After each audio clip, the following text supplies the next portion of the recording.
ये कहानी एक गरीब चुड़ैल की है। जयपुर के पास एक छोटा सा गांव था। वो सुंदर और खूबसूरती से भरा हुआ है। उसी गांव में एक परिवार गरीब था। जैसे तैसे अपना घर चलाते थे। खेत में काम करकर किशन लाल गुजारा करता था। किशन लाल अपनी मेहनत से गांव में पूरे मशहूर था।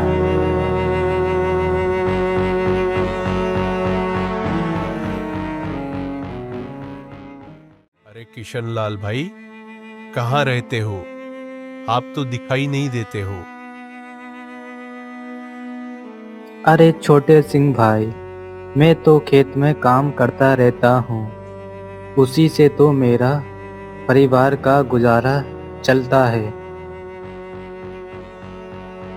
अरे छोटे सिंह भाई, अब मैं चलता हूँ। मेरे बीवी बच्चे इंतजार कर रहे होंगे।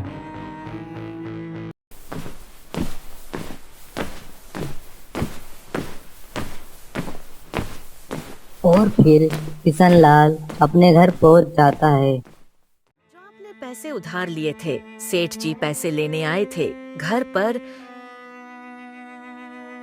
टेंशन ना लो बिमला, फसल कटने के बाद मैं सेठ के पैसे चुका दूंगा।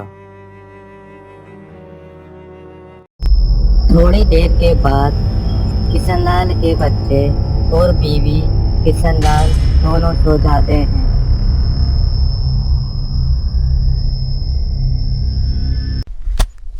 अगले दिन किशन लाल खेत में काम करने लग जाता है। किशन लाल की फसल कटने के लिए तैयार थी। कुछ देर के बाद अचानक से बहुत तेज बारिश होने लगती है। बारिश होने के कारण किशन लाल की फसल डूब जाती है।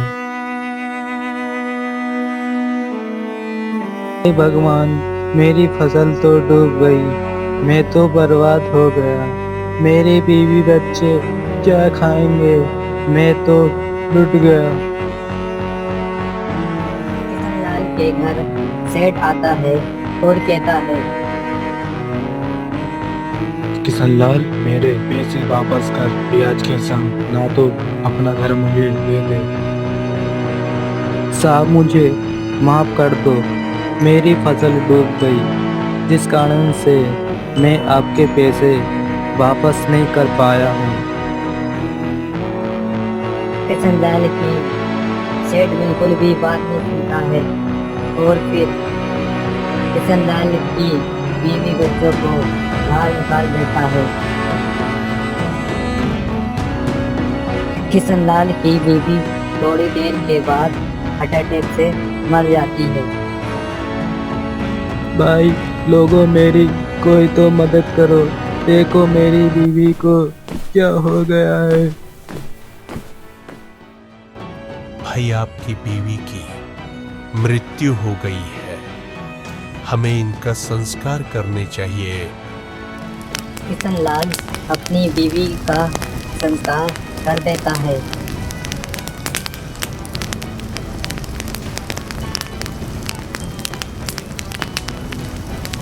जब वहाँ से सभी गांव वाले आ जाते हैं, किशन लाल की पत्नी उर्मिला कुछ देर के बाद चुड़ैल का रूप ले लेती है। हा हा हा, अब से सेठ तेरा बुरा वक्त चालू हो गया। फिर बारिश कड़ाके होने लगती है। चुड़ैल भी सेठ के घर की तरफ चलने लगती है। चुड़ैल को सेठ का बच्चा दिखाई पड़ जाता है घर के बाहर। आज तो मेरा शिकार तैयार है। आज तो मुझे शांति मिलेगी।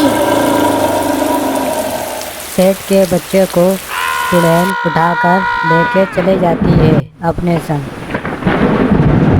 किशन लाल अपने बच्चे को लेकर दूसरे गांव में चले जाता है।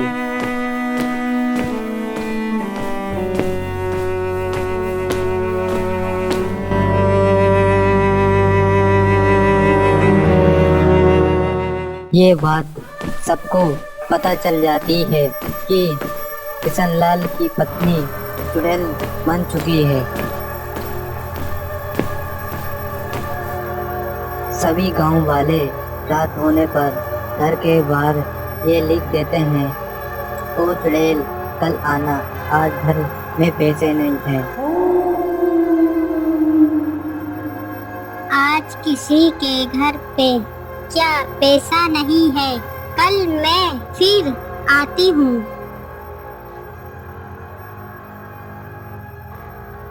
एक दिन उमर के घर पर कुछ नहीं लिखा होता है, फिर चुड़ैल घर में घुस जाती है।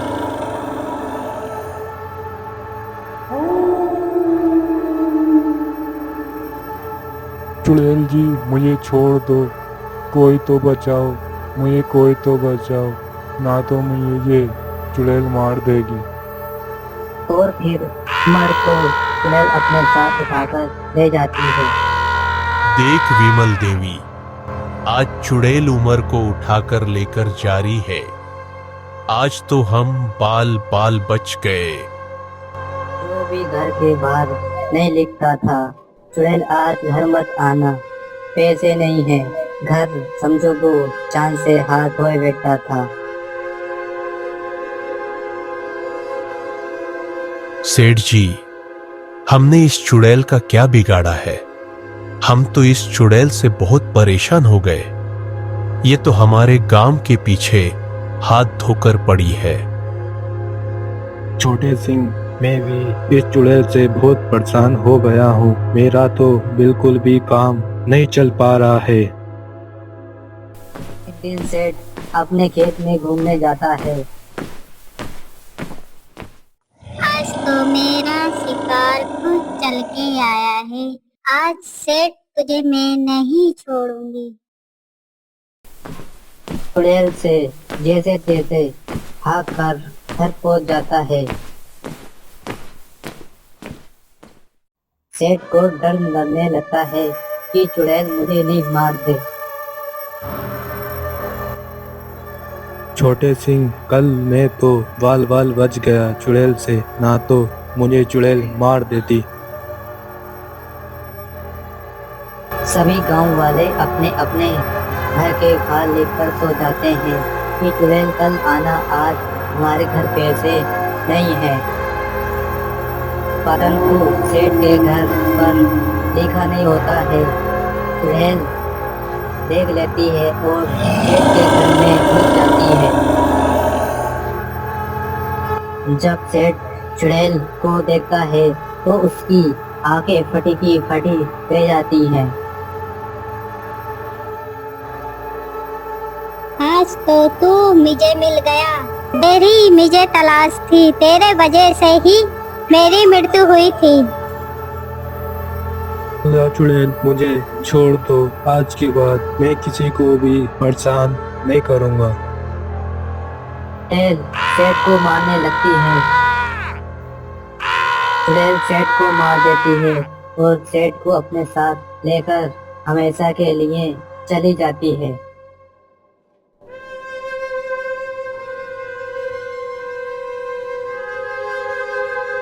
इस वीडियो से आपको क्या सीख मिलती है दोस्तों, कि हमें किसी को ज़्यादा परेशान नहीं करने चाहिए। अगर दोस्तों हमारी वीडियो आपको अच्छी लगी हो तो हमारे चैनल को सब्सक्राइब करें और लाइक करें।